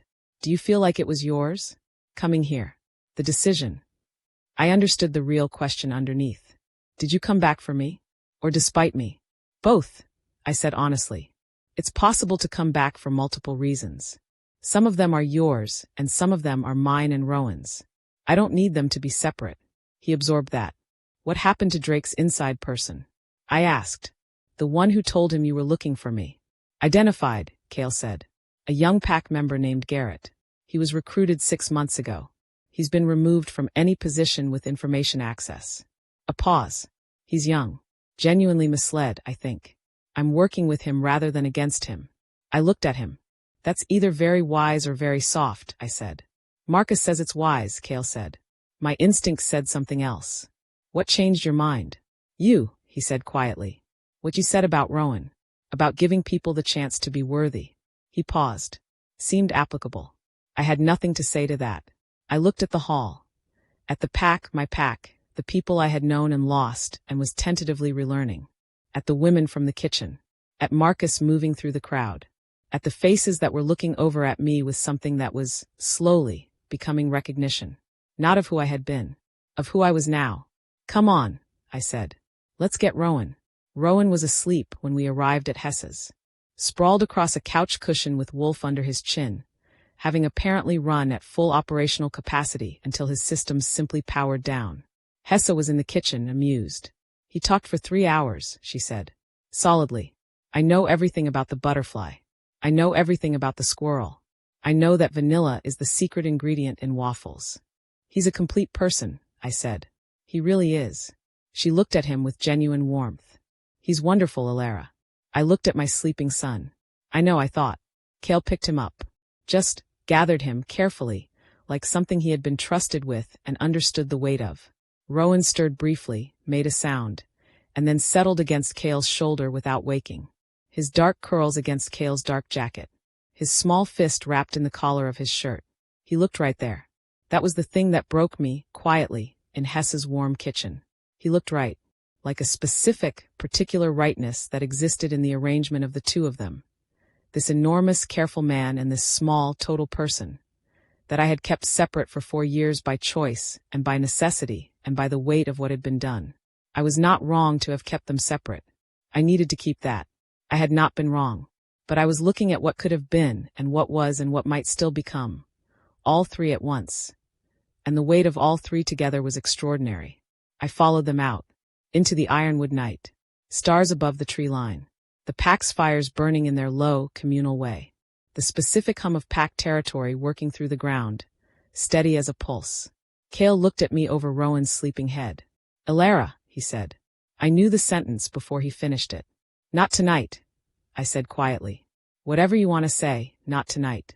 Tonight is Rowan's and mine." He nodded. He understood. He carried my son home. Chapter 12. 3 weeks after the assembly. The morning had the quality of autumn settling in, clear, cold, the particular blue of a sky that's decided to mean it. Rowan was at the Children's Learning Center, which he had adopted with full enthusiasm, and which had adopted him back with the slightly stunned warmth of people encountering a small force of nature. I was in the garden. The Ironwood Communal Garden was nothing like my small plot in Creston Falls. It was expansive, overflowing with things that grew here naturally, because the land was rich and the pack maintained it together. I had staked out a corner of it, and was working it with methodical satisfaction. I heard him before I saw him. Cale came and crouched beside me without asking if he could. 3 weeks of ordinary. 3 weeks of meals and pack meetings and morning runs at the edge of the forest and small negotiations about Rowan's bedtime. 3 weeks of being in the same space, rebuilding the architecture of knowing someone. "I need to say something," he said. I sat back on my heels. "Then say it." He was quiet for a moment, looking at the garden, looking at his hands. "I've said I'm sorry many times since I found you," he said. "In different ways. Around the edges of it. Through other things." He looked at me directly. "I want to say it straight. Without context. Without anything attached to it." I waited. "I'm sorry," he said. "I made the worst decision of my life in that hall. I didn't choose you. And you deserved to be chosen. You deserved." His voice roughened. Steadied. "You deserved someone who asked the right questions before they let you walk out of their life. I was not that person. I should have been." The garden was very quiet. "I don't need you to forgive me," he said. "I know that's not what this is about. I just needed you to have the real thing. Not the political version. Not the version wrapped in circumstance." He exhaled. "Just, I failed you. And I am sorry. Completely." I looked at him. At the lines around his eyes. At the careful, genuine stillness of him. At the man who had learned to wait when his instinct was to act, who had put something enormous in my hands and was standing there with his palms open. "I know," I said. 2 words. "But I meant them the way you mean something when you've been holding it for 4 years and finally setting it down. Not forgiveness in a single moment. A direction. The beginning of a direction. I want to tell you something too," I said. Straight. Without anything attached. He waited. "I don't know what we are," I said. "I don't know what we're going to be. I'm not ready to call it anything. But I know that the thing I thought was impossible, being here, being present, letting Ironwood be home again. I know it's possible. I'm doing it. And I know that has something to do with you showing up differently than I expected." "Is that enough?" he asked. "For now," I said. "Today, yes. For now." His jaw moved. "Okay," he said. "I'll take today. 1 day at a time," I said. "The ordinary ones count for more than the dramatic ones. Remember that." He looked at me with that open, wrecked expression. "I'm learning that," he said. That afternoon, I called Margot. "Tell me everything," she said. I told her. All of it. The assembly, Drake, Diana gone and Drake neutralized for now. Rowan and Hessa and the Children's Center. The garden. The morning runs. The 3 weeks of ordinary that were turning out to be the hardest and most important work I had ever done. "And him," Margot said. "We're building something," I said. "Something named what?" "I don't have a name for it yet." A pause. "Are you happy?" I looked out the window at the forest. At the pack members crossing the central path. At the communal fire already being lit in the early evening. That specific, ironwood amber. At Rowan, coming up the path from the learning center with 2 other children. Talking at an enormous velocity, dark curls wild, gesturing with both hands. At Cale, who had come to the gate to meet him. Who crouched down on one knee when Rowan ran ahead. Who caught him in both arms, who stood with him and looked across the path at me. Who waited. Always waited now for my signal. I raised a hand. A small thing. "I see you. I'm here. This is okay." He raised a hand back. And Rowan, oblivious and perfect and entirely himself, dragged his father by the hand toward whatever was next. "Yeah," I told Margot. I think I am. 2 days later, on a Sunday, I let Rowan run. Not a full shift. He was too young, his wolf not yet strong enough. But the energy in him had been building, that low warm frequency pressing up against his human form. And we walked out to the tree line at dusk, and I told him he could let it out. He looked up at me with those gray-green eyes. "Can Kale come?" he asked. I looked at Kale, who was standing at a respectful distance, hands in his pockets, entirely pretending he hadn't heard. He had heard. He was always listening. "Yes," I said. Rowan grabbed both our hands. And we ran. Not in wolf form. Not yet. Just the three of us through the pine-dark forest at dusk, running the way children run when they are completely and ecstatically alive, with Rowan between us shrieking with joy, the trees going gold and black around us, the pack's territory humming through the earth beneath our feet. At some point I looked at Kale. He was looking at me, running, laughing at whatever Rowan was yelling about now, and looking at me with something so direct and unguarded and enormous that I almost stumbled. I didn't stumble. I ran. We ran until Rowan collapsed dramatically into a pile of leaves. "I'm dead, Mama. This is the end," and lay there giggling at his own performance, wolf tucked under his arm. I sat beside him. Kale sat on his other side. The three of us in the pine-dark leaves, breathing hard, looking up through the trees at the first stars of evening. Rowan between us. Exactly where he was supposed to be. I thought, this is not the life I planned. I thought, it is the life that survived everything and became something real. I thought, home is not a place that gives itself to you. It's something you build, with your own hands, from whatever materials are available. And sometimes the materials turn out to be extraordinary. 1 year later, Rowan is 5 now. He knows what he is. I told him on his birthday in the forest, sitting in a patch of morning sunlight while the pack prepared his celebration. I told him the whole truth. What we are, what it means, why we run at night, why the world smells more to us, why his wolf will come in time. He listened with complete seriousness. He asked 3 precise questions. Then he said, "So the squirrel and I understood each other." "Probably," I said. He nodded, satisfied. "Good," he said. "I thought so." He told Bram the next day, with the solemn confidence of someone distributing important information. Bram, who has known what he is since he was 3, was gracious about it. They are best friends now. The 7-color butterfly has been framed and hung in Rowan's room. Kale and I, we built slowly. It looked like this. Coffee at the kitchen table before the pack woke up. Evening walks to the forest edge where we ran as wolves side by side, not touching but parallel. Arguments about pack decisions. Real ones, substantive ones. Where I held my ground and he listened and sometimes changed his mind and sometimes didn't, and both outcomes were treated as normal. Laughter, which surprised me most. The return of laughter. One afternoon in the winter, sitting by the communal fire, our shoulders touching without either of us having moved toward it intentionally. I let it stay. He noticed. He didn't say anything. He just let it stay too. That was how it went. Not a single dramatic moment. Not a declaration or a confrontation or a confession. Slow, deliberate, repeated choice. Made in ordinary moments. Building the way real things build. Not fast, not clean, but true. 1 year out, I know what we are. I have a word for it now. I'm keeping it close for a little while longer. Some things are worth the deliberateness. Marcus told me last month that Drake had left the region entirely, taken his faction splinter, and gone to a western pack who would have him. That felt like the closing of a parenthesis I hadn't been aware I was holding open. Saren Voss sent a letter. 1 page, handwritten. She was living in a small coastal town. She had a garden. She was sorry, in a specific and unsentimental way that I believed. I didn't write back. But I didn't throw the letter away either. Some doors close and some stay slightly open. On the night of the autumn equinox, exactly 1 year after I came back, I stood at the tree line with the moon above the ironwood forest. Kale beside me. Rowan on his shoulders. Too small to run yet but old enough to watch, his dark curls brushing Kale's forehead as he pointed at the moon with both hands. "It's so big," he announced. "It always is," Kale said. "Why?" "Because the sky is very big and the moon fills it up." Rowan considered this. "Mama," he said, "is the moon looking at us?" I looked up at it. At the impossible, ancient, indifferent, beautiful moon. "Yes," I said. "I think it is." "Good," Rowan said. "Then it can see we're here." We stepped into the forest. The pack ran around us. The whole pack, the full sound of it, 200 wolves and the specific music they make together. The sound I had been born into and lost and missed and found again. I shifted. Beside me, Kale shifted. The moon poured down through the pine canopy. And I ran. Ran the way I had run alone for 4 years on full moon nights outside Creston Falls.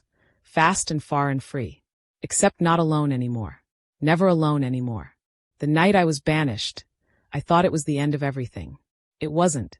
It was the beginning of the only version of my life that was entirely mine. Every hard thing I had ever done. Every choice I had made from nothing. Every morning I had gotten up and kept going. Had been building toward this. This forest. This moon. This pack. This impossible, earned, ordinary, extraordinary life. I ran into the dark. And I was home. Thank you for listening. This story lived in the place between what breaks us and what we build from the breaking. If it stayed with you, if Alara's $12 and her bathroom floor and her 7-color butterfly boy stayed with you, tell me, what part of this story will you carry with you longest?